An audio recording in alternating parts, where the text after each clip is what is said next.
Please like, subscribe and click the bell icon. السلام علیکم۔ رات کے ٹھیک 12 بجے حارث ایک ایسے گھر میں داخل ہوا جہاں کئی سالوں سے کوئی جانے کی ہمت نہیں کرتا تھا۔ اسے یقین تھا کہ کالا جادو صرف ایک جھوٹ اور وہم ہے، لیکن چند ہی لمحوں بعد اس گھر کے اندر جو کچھ ہوا اس نے حارث کا یہ یقین ہمیشہ کے لیے بدل دیا۔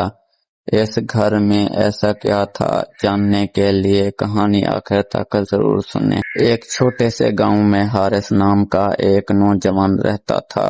گاؤں کے آخری سرے پر ایک پرانا سا گھر تھا جس کے بارے میں مشہور تھا کہ وہاں برسوں پہلے کالے جادو کے عجیب واقعات ہوئے تھے۔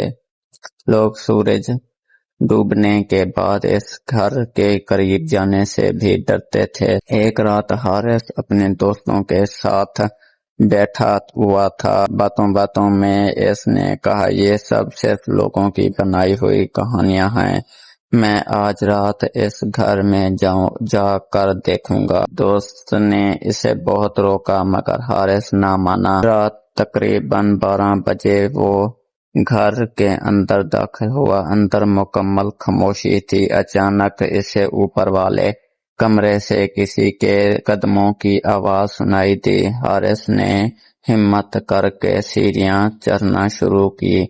اوپر ایک کمرے کا دروازہ خود بخود کھل گیا۔ کمرے کے اندر ایک پرانی میز پر ایک کتاب پڑی تھی۔ کتاب کے صفحات پر عجیب و غریب نشانات بنے ہوئے تھے۔ حارث نے جیسے ہی کتاب کو چھوا، اچانک کمرے کی کھڑکیاں زور سے بند ہو گئی۔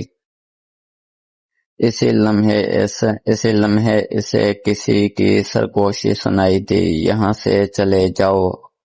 حارث گھبرا گیا اور پیچھے ہٹنے لگا مگر دروازہ بند ہو چکا تھا۔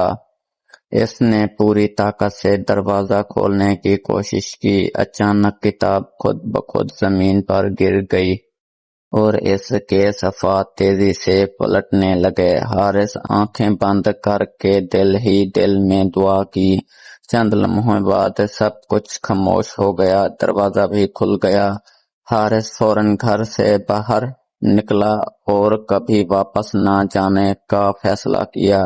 اگلی صبح گاؤں کے ایک بزرگ نے اسے بتایا، بیٹا کچھ راز صرف اس لیے چھپے رہتے ہیں کہ انسان انہیں جاننے کی کوشش نہ کرے۔ ہر چیز کو ثابت کرنا ضروری نہیں ہوتا۔ حارث نے اس دن کے بعد کبھی کسی پراسرار چیز کا مذاق نہیں اڑایا، اور آج بھی گاؤں کے لوگ کہتے ہیں کہ جب رات بہت خاموش ہو جائے تو اس پرانے گھر کھڑکی میں کبھی کبھی ایک مدھم روشنی نظر آتی ہے۔